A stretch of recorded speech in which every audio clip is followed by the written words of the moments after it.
जय हिंद। आज SBI PO का पहला एग्जाम हुआ। 4 शिफ्ट के एग्जाम के जो भी क्वांट में जिस तरह का पेपर आया और क्या हो सकता है आगे, उस सभी चीजों को हम आज डिस्कस करेंगे। जिन बच्चों का आगे 16 या 24 को एग्जाम है, उनको अब क्या करना चाहिए, वो सारी चीजें आज इस क्लास में हम डिस्कस करेंगे। तो जैसा कि हम सोच रहे थे, एसबीआई पीओ ने बिल्कुल वैसा ही किया। क्या किया कि इससे पहले जो पिछले 4-5 सालों में एग्जाम कराते थे, प्री में वो मैथ्स में 35 क्वेश्चन, रीजनिंग में 35 और इंग्लिश में 30 क्वेश्चन देते थे, तो पेपर थोड़ा मॉडरेट रहता था। इस बार क्या किया उन लोगों ने कि पेपर में नंबर ऑफ क्वेश्चन मैथ्स में, रीजनिंग में 5-5 कम कर दिए और वो क्वेश्चन इंग्लिश में बढ़ा दिए। टाइमिंग उतनी रखी, मतलब 30 क्वेश्चन इन 20 मिनट मैथ्स में। तो अब अगर उन्होंने क्वेश्चन डिक्रीज किए तो कहीं ना कहीं उन्होंने लेवल ऑफ डिफिकल्टी थोड़ा बढ़ा दिया है। तो इससे आपको घबराना नहीं है। कुछ बच्चे पैनिक हो गए थे जब मेरी दिन में आज बच्चों से बात हुई जिन्होंने एग्जाम देकर आए, या जिन्होंने मुझे मैसेजेस किए कि सर पेपर थोड़ा सा मॉडरेट आ गया था, बट याद रखना जितना भी पेपर टफ होता है, कट ऑफ थोड़ी डाउन हो जाती है। अभी तक इस पेपर की कट ऑफ 55-60 जाती थी, अब इसकी 50-45 तक जा सकती है। तो आप इससे निश्चिंत रहिए कि अगर पेपर टफ है, आपको selection of questions is very important. किसी भी एग्जाम में आपकी एक्यूरेसी, सिलेक्शन बहुत जरूरी होता है कि आप कौन सा क्वेश्चन सेलेक्ट करते हो। तो जो हमने पेपर का ओवरव्यू किया, तो आज दिन भर के जो चारों सेट हुए, उस पेपर के 30 क्वेश्चन को हम 2 पार्ट में डिवाइड कर सकते हैं। एक पार्ट जिसे बोलते हैं डीआई का पार्ट, जिसमें 15 से 16 क्वेश्चन आए थे। डीआई में 15 से 16 क्वेश्चन, 3 सेट थे। और उसके अलावा सेकंड पार्ट जिसमें अर्थमेटिक था। कुछ सेट में अर्थमेटिक के साथ रॉन्ग नंबर सीरीज थी, कुछ सेट में अर्थमेटिक के साथ अप्रोक्सीमेशन था। तो कुछ उन्होंने इस तरह से डिवाइड किया है। क्वाड्रेटिक नहीं आया है। तो आपको ही समझना है कि अब जो आगे आप एग्जाम देने जा रहे हो, इस पेपर से हम क्या सीखते हैं। देखो, पहली बात तो जो डीआई आई थी हमारी, डीआई जो आई थी, डीआई 3 तरह की डीआई थी। एक केसलेट कंफर्म आई थी हर एग्जाम में, एक केसलेट कंफर्म थी एक हर एग्जाम में। तो केसलेट से 5 क्वेश्चन थे, ठीक है।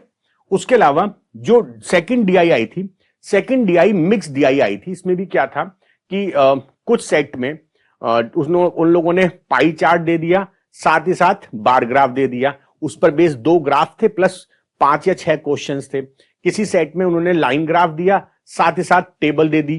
किसी सेट में उन्होंने line graph plus pie chart दे दिया। तो उन लोगों ने एक सेट ऐसा दिया जिसमें कि डबल चीजें थी, डबल ग्राफ थे। तो 5 क्वेश्चन इसमें हो गए।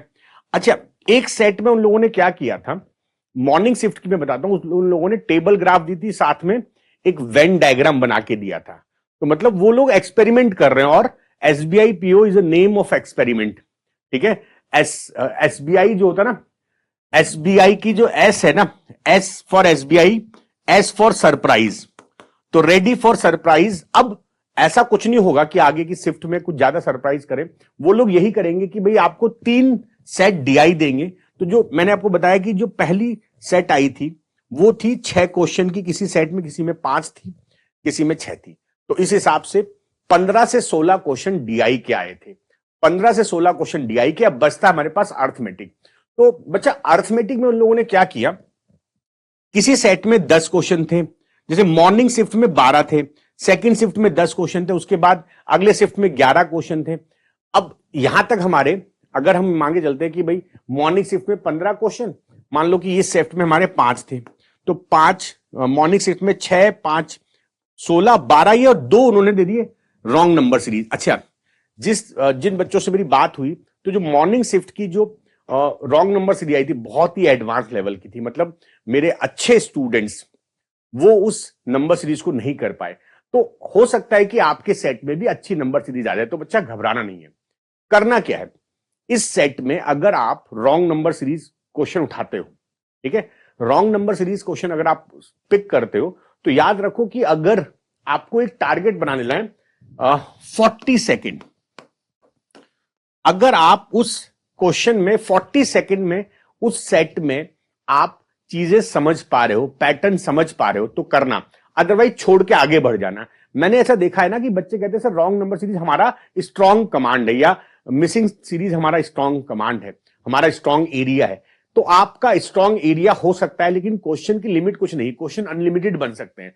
जो उस वक्त एग्जामिनर के दिमाग में क्या है, वो क्या सोच के वो क्वेश्चन को बना रहा है। तो आप ऐसा कुछ मत करना कि आप ईगो पर आ जाओ कि आपने पहले प्लस की सीरीज देखी, नहीं मिली, तो प्लस माइनस की सीरीज देखी, नहीं मिली, फिर आपने मल्टीप्लीकेशन सीरीज देखी। अच्छा, मल्टीप्लीकेशन सीरीज में मल्टीपल ऑप्शन बन सकते हैं। आपको पता है मल्टीप्लीकेशन की सीरीज में मल्टीपल कंडीशंस बन सकती है। वो multiply plus something, multiply half से, फिर एक से, फिर दो से, मतलब इनफाइनाइट कंडीशंस बन सकती है। तो बच्चा, अगर आप अगला एग्जाम देने जा रहे हो, अगला क्या, आप कोई भी एग्जाम देने जा रहे हो, याद रखना प्री के एग्जाम में 40 से 30 सेकंड, अगर इजी लेवल का पेपर है तो 30 सेकंड, और अगर एसबीआई पीओ लेवल का है तो 40 सेकंड। एक्चुअली पता होता है क्या है, हमको लगता है यार रॉन्ग नंबर सीरीज तो हमने 200 क्वेश्चन 250 क्वेश्चन कर लिए, हमसे क्यों नहीं हो रहा है। इस ईगो पे मत जाना, क्योंकि शुरू के सुबह के रॉन्ग नंबर सीरीज में बच्चों को प्रॉब्लम आ रही थी। हम आगे आएंगे जब कुछ जो क्वेश्चन हमें मिलते रहेंगे उनके हम वीडियो दे देंगे आपको, यहां पर वीडियो सोल्यूशन देते रहेंगे। लेकिन अभी का जो हमारा एनालिसिस है कि भाई अगर आपसे क्वेश्चन रॉन्ग नंबर सीरीज नहीं बन रही है तो ईगो मत लाना, ठीक है। अच्छा, कुछ पेपर में अप्रोक्सीमेशन, जैसे सेकंड शिफ्ट में आया था, थर्ड में आया था, अप्रोक्सीमेशन के 5 क्वेश्चन। तो हम ये सिंपल ये बात देख पा रहे थे कि 15 क्वेश्चन और 10 क्वेश्चन, 25 क्वेश्चन, तो 15 अर्थमेटिक, 15 डीआई और 10 अर्थमेटिक, तो 25 तो ये हो गया। अब बचे 5 में उन्होंने क्या किया, किसी में 2 अर्थमेटिक बढ़ा दिए और 1 डीआई बढ़ा दी, तो 2 रॉन्ग नंबर सीरीज कर दिया, या किसी में 25 क्वेश्चन के बाद 5 अप्रोक्सीमेशन दे दिए। तो ओवरऑल ये पेपर हम कह सकते हैं मॉडरेट टू डिफिकल्ट लेवल का था, राइट। अगर पेपर डिफिकल्ट था, मॉडरेट टू डिफिकल्ट था, इस पेपर में 15 क्वेश्चन, 15 से 20 क्वेश्चन अच्छे अटेम्प्ट माने जाएंगे। अगर आप अच्छा स्टूडेंट 20 क्वेश्चन करके आ रहा है तो इसका मतलब इस पेपर का कट ऑफ, मैथ्स का ओवरऑल कट ऑफ 50 या 60 के बीच में कोई नंबर होगा। तो अगर आपका 45 या 50 अटेम्प्ट है विद 90% एक्यूरेसी, तो आपके बहुत चांस है कि आपका सिलेक्शन प्री में हो जाए। हो भी सकता है कि पेपर, क्योंकि मैंने देखा ना अभी बहुत सारी शिफ्ट आएंगी, नॉर्मलाइजेशन होगा या नहीं होगा वो हम आगे बताएंगे आपको कि पेपर का लेवल अब 16 को क्या आने जा रहा है, 24 को क्या होने जा रहा है, तो उसी के हिसाब से बताएंगे कि इस पेपर में नॉर्मलाइजेशन होगा या नहीं होगा। तो बच्चा, अभी तक की बात यह आई है कि पेपर में 30 क्वेश्चन में 15 डीआई। तो बच्चा, अगले कुछ दिनों जो बच्चे एग्जाम इस साल दे रहे हैं या अगले साल देंगे, तो बच्चा डीआई पे मेहनत कर लो।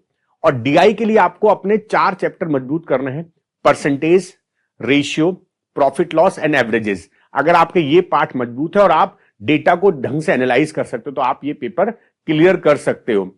जो बच्चे अब एग्जाम देने जा रहे हैं तो आपको क्या करना चाहिए, मेन फोकस आप करो डीआई पर और अर्थमेटिक पर। आपको पर डे कम से कम 2 से 3 अच्छे गुड सेट सॉल्व करने चाहिए। अब ये आपको कहां से मिलेंगे अच्छे सेट, तो बच्चा मैं डेली मॉर्निंग में 10:30 डीआई के क्लासेस लेता हूं, जो एसबीआई क्लर्क मेंस के लिए हम लोग ले रहे हैं। लेकिन ये क्लासेस उन बच्चों को भी फायदा करेंगी जो एसबीआई पीओ प्री दे रहे हैं, क्योंकि जो सेट हम वहां पे कर रहे हैं ना वो पीओ लेवल के हैं, पीओ प्री लेवल के, जो मेंस में भी काम आएंगे। तो आपकी यहां पर ये प्रॉब्लम तो सॉल्व हो गई। अगर आप 45 मिनट मॉर्निंग में वो क्लास देखते हो तो फिर आपको डीआई अलग से करने की कोई जरूरत नहीं है। हां, कंटेंट अच्छा मिलना बड़ा मुश्किल होता है, जिस लेवल के क्वेश्चन आते हैं रिपीट क्वेश्चन आपको बहुत मिल जाएंगे, लेकिन हम लोग कोशिश करते हैं कि मॉर्निंग में आपको क्लास दें, उसमें कुछ अच्छे सेट करा दे। देखो, अब केवल और केवल प्रैक्टिस इज इंपॉर्टेंट। मैं ये मान के चलता हूं कि जिस बच्चे ने एसबीआई पीओ का फॉर्म भरा है उसका लेवल इतना है कि वो आईबीपीएस क्लर्क, आईबीपीएस पीओ के बराबर पहुंच चुका है। आईबीपीएस क्लर्क और आईबीपीएस पीओ वो बहुत आसानी से निकाल लेता है। मेन समस्या है हमें एसबीआई पीओ निकालने के लिए। अच्छा जॉब करना है तो अच्छा मेहनत करनी पड़ेगी। आप लोग डीआई में मेरी वो 45 मिनट जो 10:30 बजे मंडे टू फ्राइडे क्लास होती है उसको जरूर अटेंड करना, क्योंकि वहां पर मैं आपको बहुत इंपॉर्टेंट क्वेश्चंस बता रहा हूं जो आपको आने वाले एग्जाम्स में काम आएंगे। उसके अलावा अर्थमेटिक, अब अर्थमेटिक में क्या करना है, आपको पर डे 40 क्वेश्चंस, 40, अगर 40 नहीं मिल पा रहे अच्छे क्वेश्चन तो कम से कम 20-30 क्वेश्चंस आपको पर डे प्रैक्टिस कर डालनी है और अच्छे लेवल की। अब ये कहां से मिलेगा, तो बच्चा हम लोग है ना यहां पर, हम लोग शाम को 6:05 पर मैं क्लासेस लेता हूं डेली 6:05 पे शाम को, तो मैं वहां पर आपको अर्थमेटिक करा रहा हूं। याद रखना ये क्लासेस एसबीआई क्लर्क मेंस की है, लेकिन गारंटीड है कि ये क्लासेस आपको प्री में एसबीआई पीओ में काम आएंगी, राइट। इसके अलावा देखो रॉन्ग नंबर सीरीज ये भी आ रहा है, रॉन्ग नंबर सीरीज या अप्रोक्सीमेशन आ रहा है, ठीक है। इसके लिए भी आपको पर डे 30 to 40 क्वेश्चन अच्छे से कर लो यार। अगले आज 8 हो गई है ना, आज 8 है। जो बच्चे बाद में वीडियो देख रहे हैं उनको समझ में आएगा कि यार हमारे पास अब 7-8 दिन बचे 16 वाले एग्जाम के लिए और 12-13 दिन बचे हमारे पास 24 एग्जाम के लिए। तो उससे पहले आप कुछ अच्छे क्वेश्चंस कर लो जिससे कि आप एग्जाम में अच्छा कर पाओ। अगर आप एग्जाम में पेपर को डिफिकल्ट पाते हो तो ऐसा नहीं कि केवल तुम्हारे लिए डिफिकल्ट है। जो बच्चा एसबीआई पीओ भरा है, जिसने एसबीआई पीओ फॉर्म के लिए फीस जमा की है, उसका एक मेंटल लेवल तो होगा कि पेपर डिफिकल्ट आने वाला है। तो अब डरना नहीं है। अगर पेपर डिफिकल्ट आए तो मेरिट अपने आप डाउन हो जाएगी। तो जो बच्चे 16 या 24 को एग्जाम दे रहे हैं, ऑल द बेस्ट, डरना नहीं है। ये मत समझना कि पेपर अगर टफ आया है तो अब हम क्या करेंगे, बहुत अच्छा होगा। जो अच्छे बच्चे होते हैं पढ़ने वाले, उनके लिए टफ पेपर अच्छा होता है, क्योंकि टफ पेपर में क्रीम ही बचती है। तो अगर आपकी पढ़ाई, आपका लेवल, स्टडी का लेवल अच्छा है तो ये पेपर आप क्लियर कर सकते हो। तो उन सभी बच्चों को मेरी शुभकामनाएं जो आगे पेपर देने वाले हैं। आप इस चैनल को अगर सब्सक्राइब नहीं किया तो सब्सक्राइब कर लेना, क्योंकि आपके एसबीआई पीओ और एसबीआई क्लर्क मेंस की पूरी प्रिपरेशन यहां पर हम लोग इसी चैनल पर कराते हैं। धन्यवाद।